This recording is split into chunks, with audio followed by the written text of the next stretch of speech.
Hope कि आप सारे ठीक से होंगे और अच्छे से होंगे और आप लोगों की जो प्रिपरेशन है एग्जाम्स की वो अच्छे से चल रही होगी, क्योंकि हम लोग यूनिट नंबर 2 जो स्पेशलाइजेशन का है सुपरवाइजर्स एग्जाम्स के लिए वो स्टार्ट कर चुके हैं। इसके अलावा ये वाला यूनिट बहुत सारे एग्जाम्स में आ जाता है,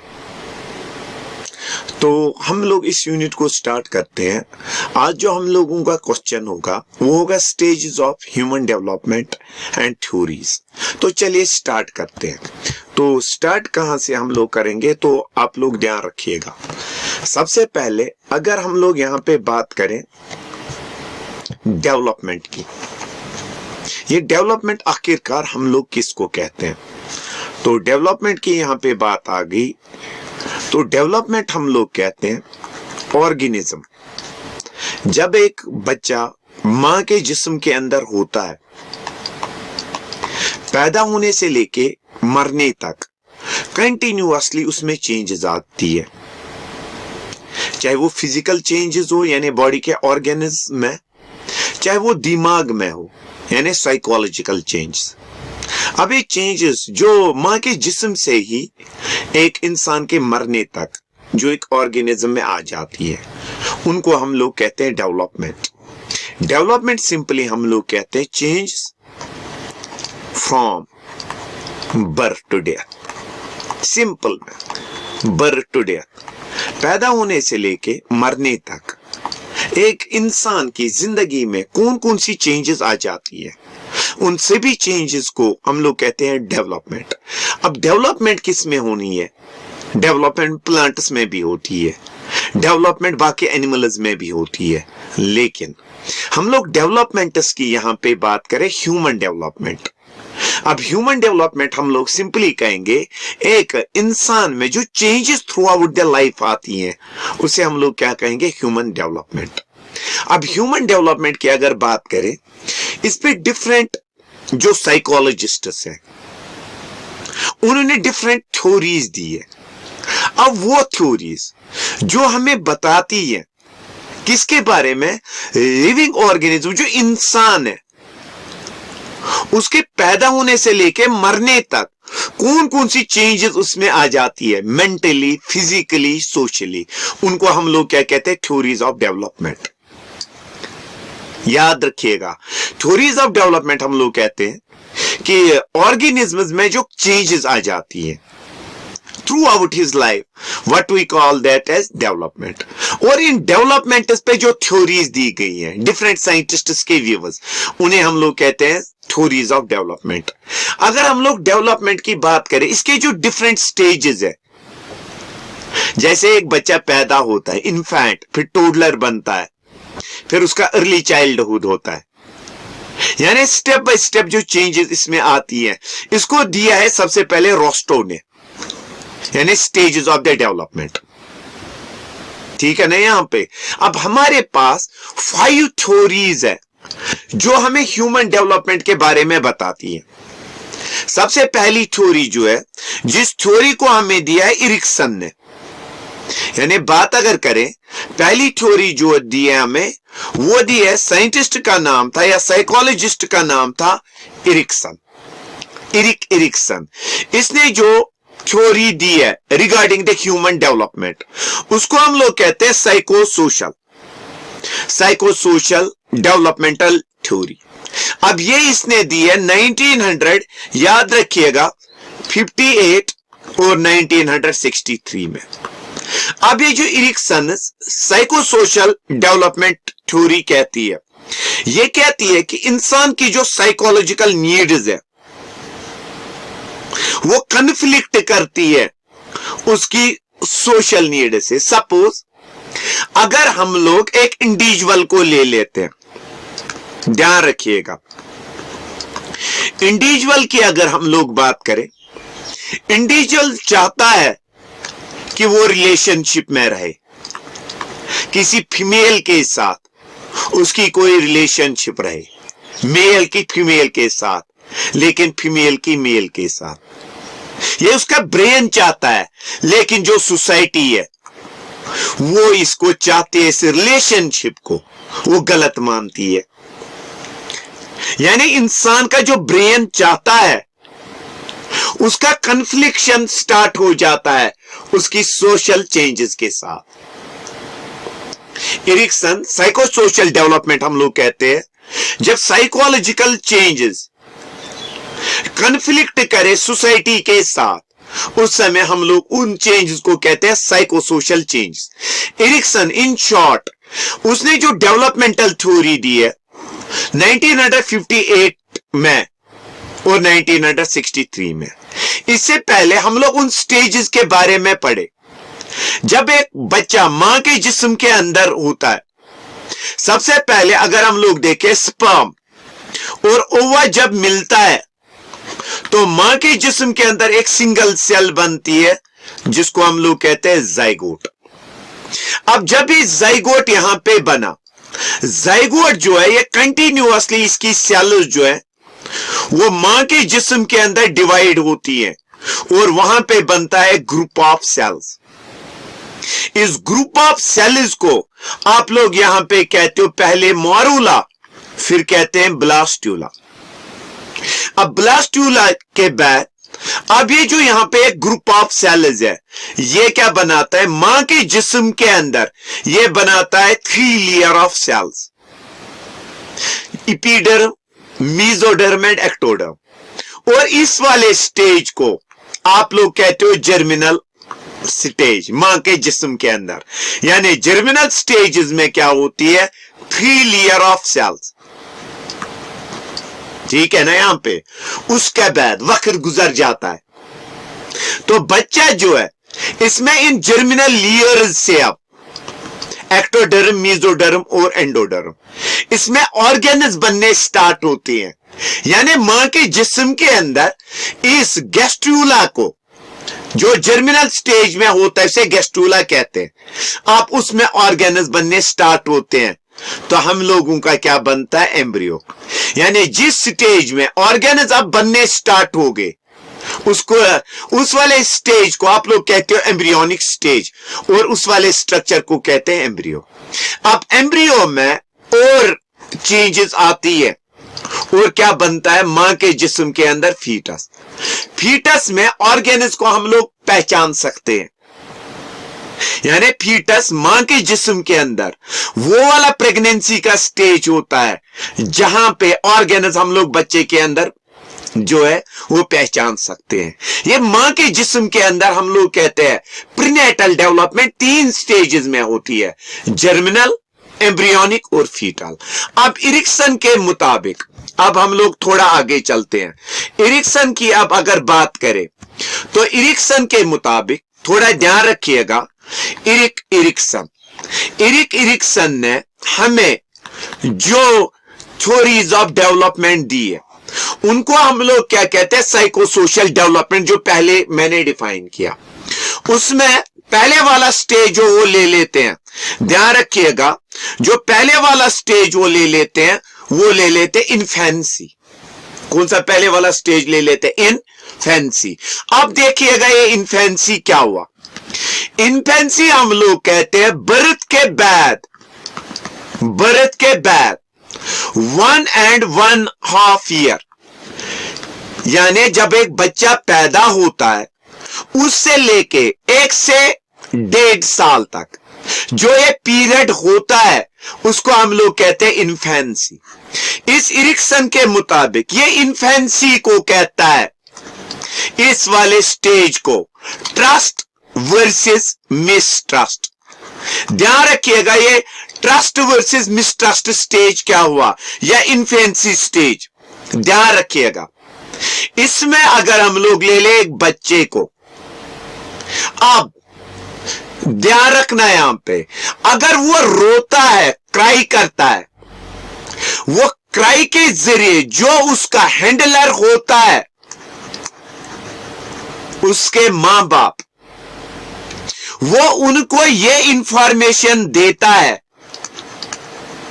क्या इंफॉर्मेशन देता है, he needs care. Care in the sense वो चाहता है उसको खाना मिले, आप देखिएगा, अब यहां पे ट्रस्ट हियर मीन्स कि बच्चा जो है वो चाहता है केयर। अब अगर उसको इस हैंडलर ने खाना प्रोवाइड नहीं किया, क्या प्रोवाइड नहीं किया? खाना, तो वो रोना स्टार्ट करता है। ये जो रोना यहां पे है, दैट इज द मिसट्रस्ट। यानी अगर इन्फेंसी में हम लोग देखें तो ध्यान रखिएगा, इन्फेंसी हम लोग कहते हैं ट्रस्ट वर्सेस मिसट्रस्ट। इस ट्रस्ट वर्सेस मिसट्रस्ट में बच्चा जो चाहता है वो अपने पेरेंट्स पे, जो उसके हैंडलर्स पे है, उन पे वो ट्रस्ट करता है। वो चाहता है जो कोई भी चीज उसको चाहिए, वो जो हैंडलर्स होते हैं उसके पेरेंट्स या कोई और, वो इसको प्रोवाइड करते हैं। अगर वो वाली चीज है इसको ना मिले तो ये उस पे रिएक्ट करता है, यानी रिएक्ट करता है in the form of crying. क्या बेटा? In the form of crying. ये हुआ पहले वाला स्टेज, इन्फेंसी। मिसट्रस्ट यानी ट्रस्ट वर्सेस मिसट्रस्ट। अब उसके बाद अगर हम लोग देखें, ध्यान रखिएगा यहां पे, ये मैंने यहां पे एग्जांपल से क्लियर कर दी, ट्रस्ट वर्सेस मिसट्रस्ट। अब हम लोग ले लेते हैं, ध्यान रखिएगा, उसके बाद जो हम लोग ले लेते हैं अब दूसरा स्टेज, जो यहां पे हम लोग ले लेते हैं टॉडलर। अब इस टॉडलर किसको कहते हैं? टॉडलर हम लोग कहते हैं जब एक बच्चा, उसके सेंस ऑर्गन्स प्रॉपरली डेवलप हो जाते हैं। जब वो प्रॉपरली डेवलप हो जाते हैं तो तवज्जो रखिएगा, प्रॉपरली डेवलप हो जाते हैं और वो चलना स्टार्ट करता है, उस वाले स्टेज को कहते हैं टॉडलर। टॉडलर स्टेज होता है 18 ईयर्स से आगे, जब वो चलना पहली बार स्टार्ट करता है, अप टू 3 इयर्स। अब इस वाले ट्रस्ट को हम लोग कहते हैं that is shame versus doubt. यानी इस वाले स्टेज को आप लोग क्या कहते हो? Shame versus doubt. यानी बच्चा अब कोशिश करता है इस वाले स्टेज में वो बोले विदाउट एनी असिस्टेंस, किसी के मदद के बगैर। वो चलना चाहता है किसी के असिस्टेंस के बगैर, वो खुद ब खुद हर कोई काम करना चाहता है। इस वाले स्टेज को क्या कहते हैं? Shame versus doubt. यानी पहले वाला स्टेज जो आपने लिया यहां पे, आप लोग उसको कहते हो इन्फेंसी। इन्फेंसी को हम लोग कहते हैं ट्रस्ट वर्सेस मिसट्रस्ट।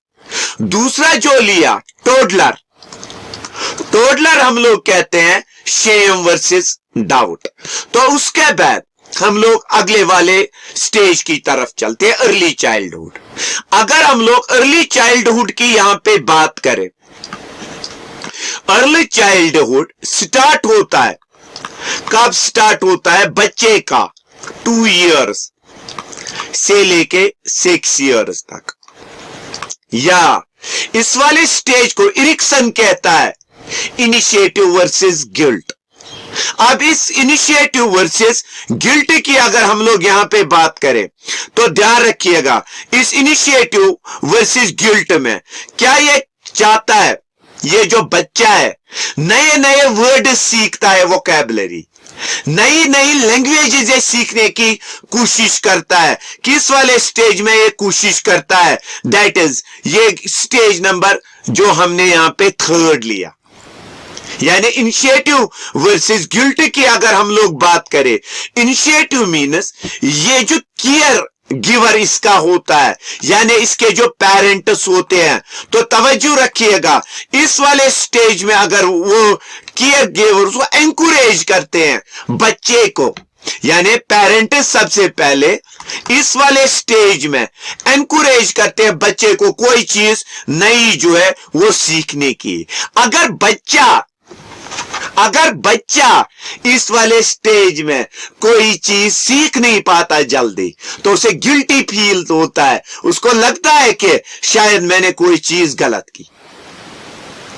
यानी पेरेंट्स इस वाले स्टेज में एनकरेज करते हैं बच्चे को कोई काम करने की, लेकिन अगर वो कोई काम ये कर नहीं पाते तो उसकी वजह से क्या हो जाए? यानी हम लोग यहाँ पे बात कर रहे थे इनिशिएटिव वर्सेस गिल्ट। अब इस वाले स्टेज में अगर पेरेंट्स या टीचर्स बच्चे को एनकरेज करें, कोशिश करनी इनको एनकरेज करने की ये कोई काम सीखे तो ये कर सकते हैं, लेकिन अगर आप लोगों ने इनको डिस्करेज किया तो इस वाले स्टेज में इनको लगता है कि हमने शायद कोई गलती करी।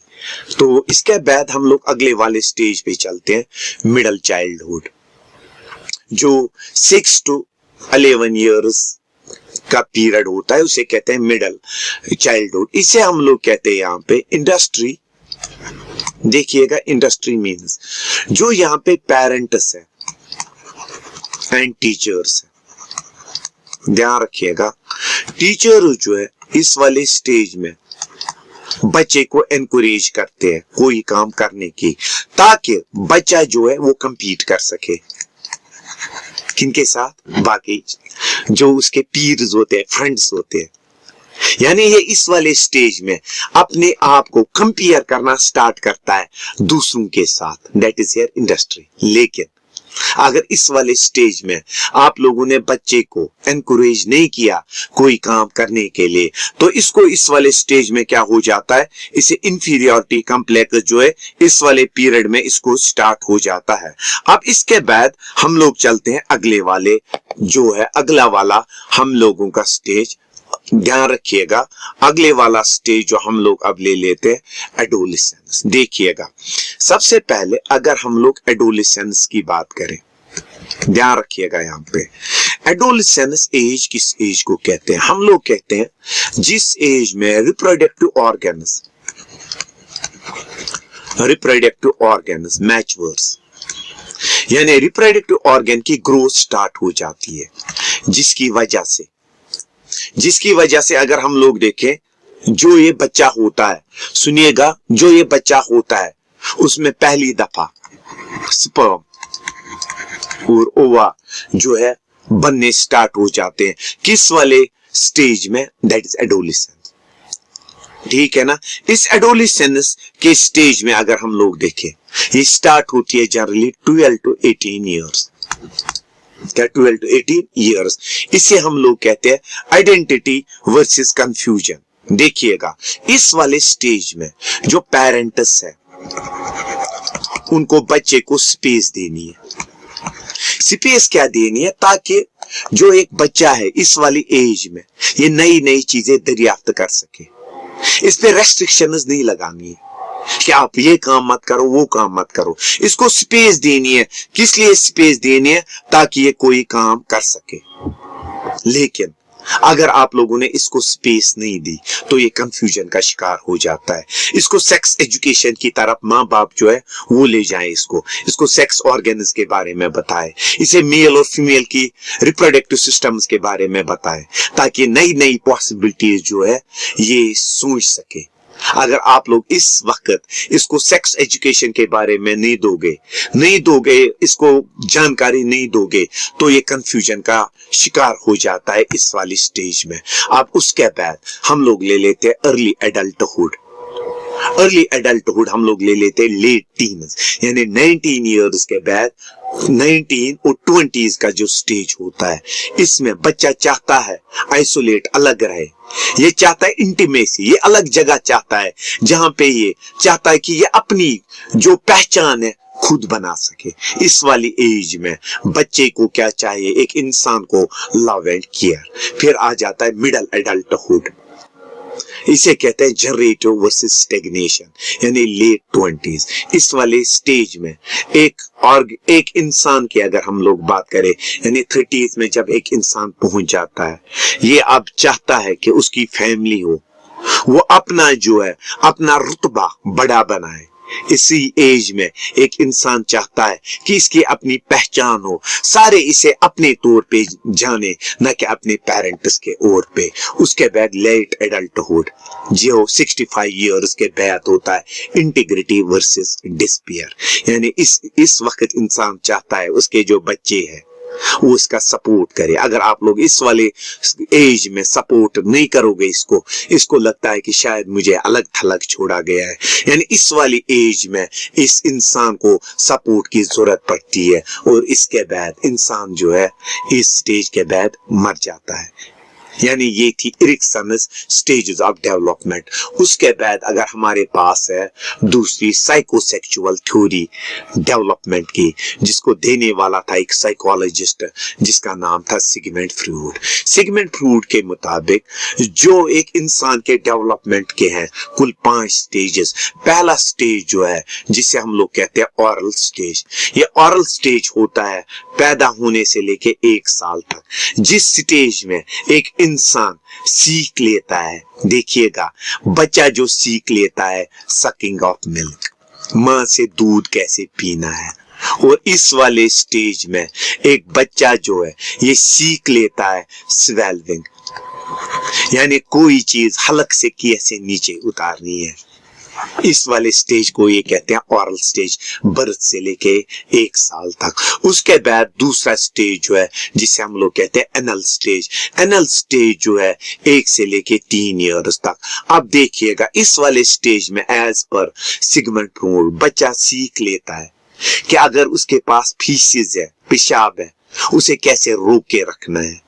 और उसके बाद जब उसे जो है ये कॉन्फिडेंस हो जाती है कि पेशाब को जिस्म के अंदर कैसे रोकना है और उसको कैसे जिस्म से बाहर निकालना है।